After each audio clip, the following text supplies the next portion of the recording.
Howdy, this is Tom, the Disabled Prepper. Welcome back. I'm going to speak a little bit today about mental preparedness, mental toughness, just to get us ready for what could possibly be happening in our near future.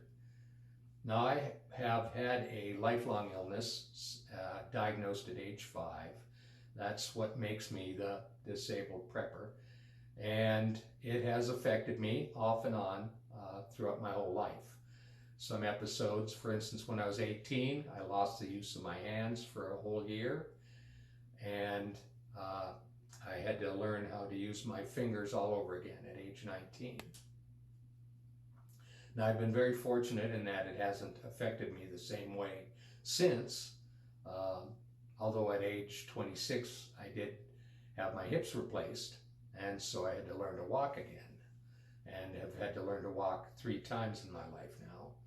So anyway, I'm not bragging. I'm not complaining, as I tell my daughter. I'm not complaining. I'm explaining.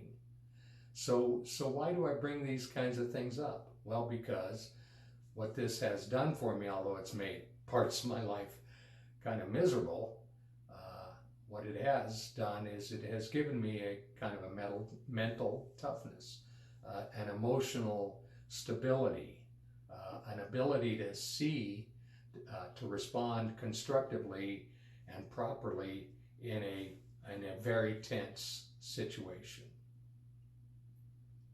Now, most of us at one time or another in our lives will run into something like that: the death of a child, the death of a very close relative or a wife or something like that, or a husband. And we will, as I have done on occasion, we will just simply have no other way to respond other than to just lay on our bed and cry, because it doesn't make sense to us, because it hurts us that deeply within our heart, within our very soul.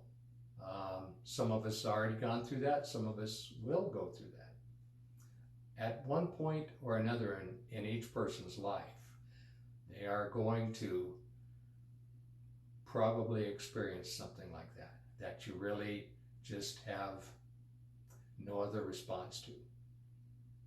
But that's going to be an occasional thing, or a once in a lifetime thing. That's not going to be, should not be, a regular occurrence. Now, those who have, okay, I won't, I was going to go off on a tangent there about people who have to battle recurrent cancer or something like that. Yes, I want to speak generally over a broad period of time rather than specifically, because we can go off on so many little rabbit trails that we never get to the point. As can happen to me, and as I have done in life. Anyway, so mental toughness, mental preparedness, emotional stability. Now, generally speaking, men do have a certain level of emotional stability that, generally speaking, women don't have. Females respond emotionally. They are emotional creatures, and men less so. But those are only generalities I speak of in this specific situation. So why am I bringing this up? What does this have to do with anything? Well, this has to do with quite a bit, actually, considering the situation our current society is in and the direction our current society could currently take.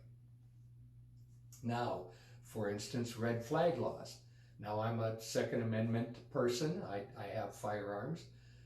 And I believe I have the mental toughness within me, the mental discipline within me, that if I come up to a situation and I have to use my firearm against another human being, that I will do it.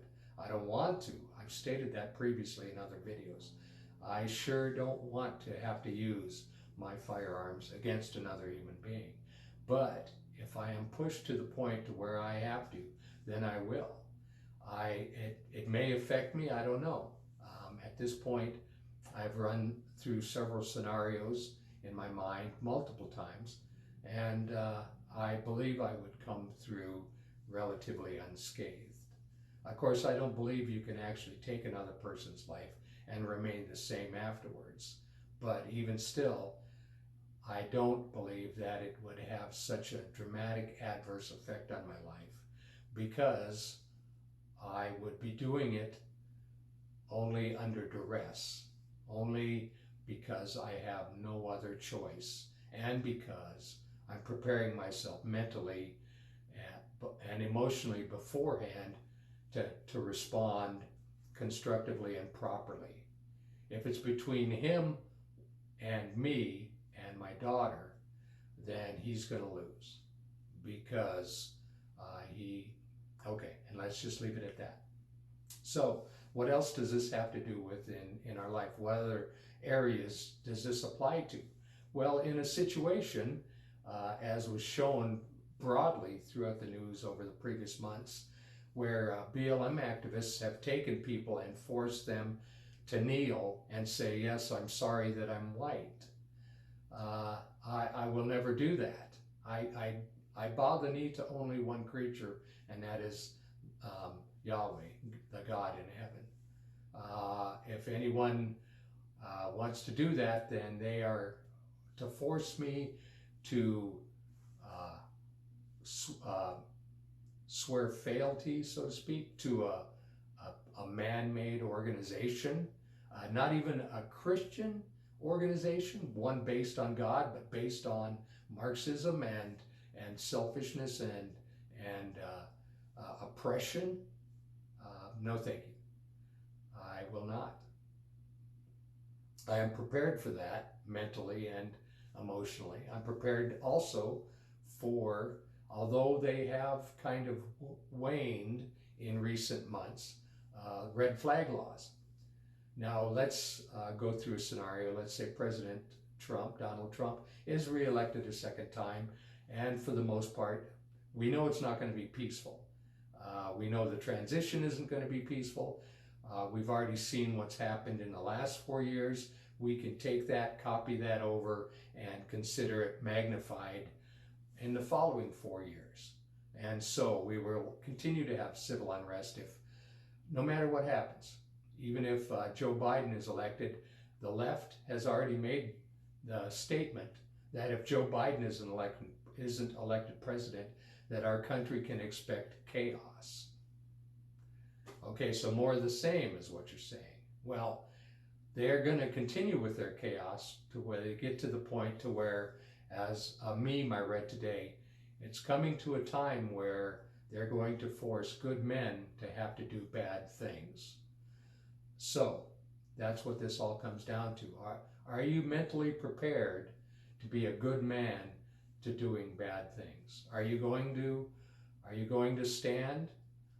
I'm prepared. I'm prepared to stand in the face even of law enforcement and the unjust, what I believe are going to be unjust and unconstitutional red flag laws that could potentially be used against me. I will not bow my knee to a Marxist organization, regardless of the originator's skin color. I'm not going to bow my knee to any man. I'm prepared for this. I've been preparing for this. Life has been preparing me for this my whole life. Now, as speaking man to man, human to human, are you prepared? Are you prepared for this? Are you prepared for such a scenario that you will stand for your true convictions? Is the Second Amendment, is the Constitution that important to you that you will stand for your rights in the face of unconstitutionality? Will you have the inner strength, the fortitude, the guts to stand up? I encourage you to prepare yourself for scenarios. Run those scenarios through your mind and imagine yourself how you will respond. And hopefully, and I pray that you will respond in a way that a man needs to respond. And that is what we need to be. We need to be men, we need to be strong, and we need to be mentally and emotionally prepared. I believe that we are going to face those demons, and we need to be ready to do it.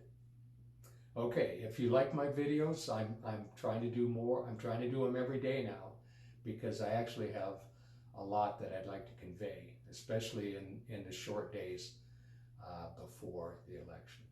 So anyway, if you think my videos have value, like them, share them, comment, tell me how beautiful my hair is. Huh?